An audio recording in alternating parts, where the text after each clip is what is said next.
Hello नमस्कार साथियों, स्वागत है आप सभी का एक बार फिर से नर्सिंग साइंस चैनल पे। आज का ये जो वीडियो रहने वाला है आपका जो नॉर्सेट 6 इसका कल 8 मई को आपका फाइनली रिजल्ट आ चुका है, मेंस का रिजल्ट भी, और ये अंतिम रिजल्ट है। इसके आधार पर आपको एम्स है वो अलॉटमेंट किया जाएगा। लेकिन रिजल्ट तो जारी हो गया, लेकिन कई लोगों को इस बारे में ये जानकारी नहीं है कि इसकी कट ऑफ कितनी रही थी, कितनी रैंक तक आपको एम्स मिल सकता है, ज्वाइनिंग कब तक मिलेगी। ये जो तमाम जानकारी है आपको इस वीडियो के माध्यम से देने की कोशिश करेंगे। तो सबसे पहले आपको बता देते हैं कुछ बेसिक चीज़ें कि आपकी टोटल नंबर ऑफ पोस्ट कितनी थी इस वैकेंसी के अंदर।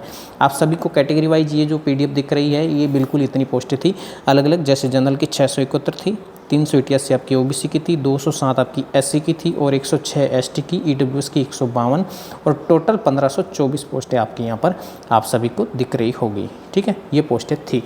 इसमें 80-20 बिल्कुल भी था और 80-20 के आधार पर आपकी पोस्टों का वर्गीकरण भी किया गया है। अब बात आती है कि नॉर्सेट में टोटल पास कितने किए गए। टोटल पद आपके कितने थे? 1524। 1524 के ऊपर आप लोगों को पास जो किया गया है 7183, इतने लोगों को पास किया गया है।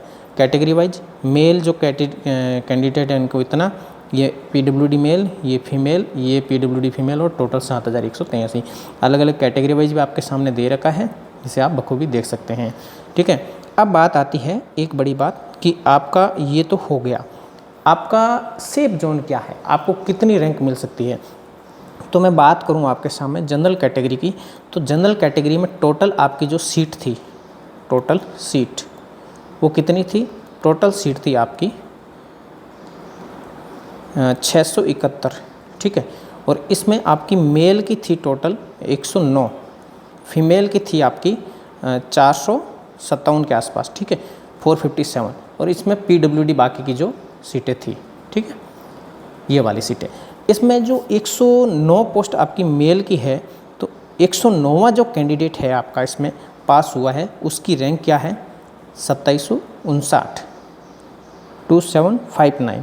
और जो फीमेल पास हुआ है 457वीं रैंक पर, 457वां नंबर, तो उसकी जो रैंक है 2681। ये जो कैंडिडेट है बिल्कुल सेफ है, लेकिन इसमें एक दिक्कत ये हो सकती है कि जो गवर्नमेंट के रूल्स होते हैं रिजर्वेशन वाले, जो रिजर्वेशन वाली कैटेगरी है वो जनरल कैटेगरी को अगर फाइट कर देता है तो उसमें यहाँ लॉसेस हो सकता है। इन चीज़ों को ध्यान रखना है। ये जनरल का ही मैंने आपको बताया है। इसके बाद में आपका आता है ओबीसी का। तो ओबीसी में आपकी टोटल सीट थी, मैंने आपको पहले ही बताई थी कि 388, जिसमें मेल की थी आपकी 46 और फीमेल की थी आपकी 274। इसके अलावा बाकी की जो सीटें थी वो आपकी जो पीडब्ल्यूडी की थी। इसमें जो ये तो बिल्कुल भी रिजर्वेशन वाली कैटेगरी है, तो जिस कैंडिडेट की मेल के अंदर 273वीं रैंक थी वो बिल्कुल भी सेफ है, इसमें कोई घाटा नहीं होगा उनका।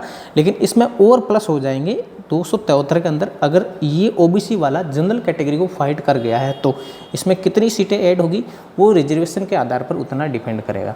और फीमेल की अगर रैंक ओबीसी के अंदर 1175वीं थी, तो ये कैंडिडेट भी बिल्कुल सेफ है, इनका श्योर सिलेक्शन है, ज्वाइनिंग मिलने वाली है इनकी।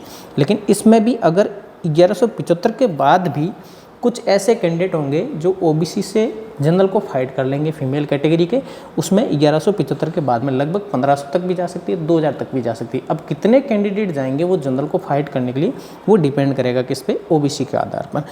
ठीक है, इसके अलावा आपकी एससी कैटेगरी की बात आती है। अब एससी, तो एससी के अंदर आपकी टोटल सीट थी 207 और एससी के अंदर मेल की जो सीट थी 35 और फीमेल की थी आपकी 142। बाकी की जो सीटें थी वो पीडब्ल्यूडी की थी। ठीक है, तो इसमें सेफ जो मेल कैंडिडेट है इसकी अगर 598 रैंक है तो ये बिल्कुल भी सेफ है एससी के अंदर। इसके अलावा फीमेल जो कैंडिडेट है एससी के अंदर जिसकी 1402वीं रैंक थी, ये तो बिल्कुल भी सेफ है, इनमें तो कोई भी दिक्कत वाली बात है नहीं। प्लस ये जो कैंडिडेट है जनरल की सीट को फाइट कर जाते हैं इनमें से, तो यहाँ की सीटें खाली हो जाएगी और इसमें और कैंडिडेट ऐड हो जाएंगे। 598 से आगे और भी कैंडिडेट हैं वो ऐड हो सकते हैं। अब कितना होगा वो रिजर्वेशन कितना मिलेगा उसके आधार पर उस पर डिपेंड करेगा। ठीक है, ये एससी का क्राइटेरिया मैंने आपको बता दिया। इसके बाद में आता है आपका एसटी का, मैं अलग अलग कैटेगरी वाइज सबका बताने जा रहा हूँ। तो एसटी की टोटल सीटें थी आपकी देखने को मिली थी 107, जिसमें मेल कैटेगरी के कैंडिडेट थे 21, ये सीट तक बता रहा हूँ, ठीक है। और फीमेल थे वो 74 थी, बाकी की PWBD की थी। मेल जो कैंडिडेट 21वीं रैंक था एसटी के अंदर, उसकी रैंक थी 1962। यहाँ तक एसटी का कैंडिडेट है तो वो बिल्कुल भी सेफ़ है। और फीमेल अगर कोई कैंडिडेट एसटी का 2168वीं रैंक तक किसी की रैंक है तो बिल्कुल भी 100% ये तो सेफ़ है ही। प्लस रिजर्वेशन कैटेगरी का जो कैंडिडेट जनरल को फाइट कर जाएगा वो यहाँ से चला जाएगा, लेकिन यहाँ की एसटी की सीट खाली होगी तो इसमें और कैंडिडेट ऐड हो जाएंगे। अब कितने होते हैं, कई दफ़ा 10 से 15 भी हो जाते हैं और 10 से 20 भी हो सकते हैं। तो ये तो सेफ़ है ही, इसके अलावा वो भी सेफ़ हो जाएंगे, ठीक है। इसके अलावा अगली कैटेगरी आपकी आती है EWS।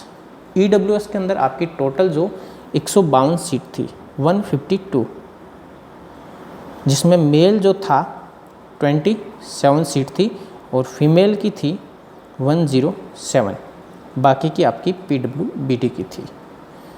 मेल कैंडिडेट जो सेफ़ है वो EWS का 492 रैंक पे बिल्कुल सेफ़ है, और फीमेल जो है EWS का वो बिल्कुल भी सेफ़ है 1272 पे, ये तो सेफ़ है ही।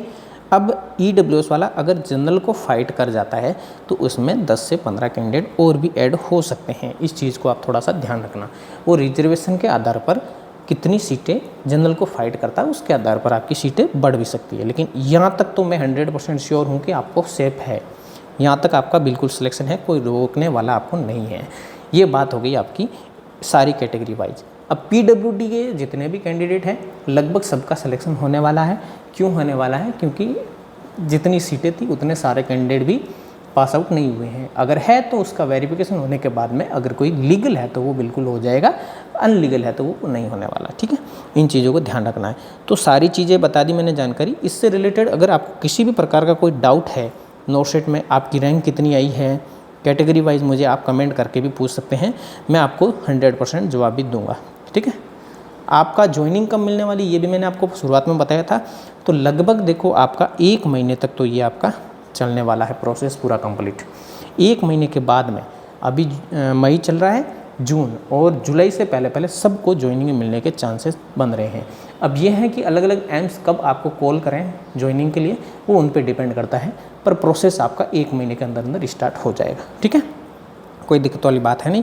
अगर किसी का नहीं हुआ है सिलेक्शन इस लिस्ट में भी तो कोई दिक्कत वाली बात है नहीं दोस्तों। SGPJ की भी वैकेंसी आ रखी है, खूब सारी ESIC की भी वैकेंसी है, DSSB की भी है, और आगे और वैकेंसी आ ही रही है। नोटसेट अगला आपका सितंबर में और आ ही रहा है। इन सारी चीज़ों की मेहनत करके दोबारा से ट्राई कीजिए, आपका भी सिलेक्शन हो जाएगा। उम्मीद करते हैं आप सभी का सिलेक्शन होगा। मिलते हैं एक नई जानकारी नई खबर के साथ में, तब तक के लिए जय हिंद, जय भारत, थैंक यू।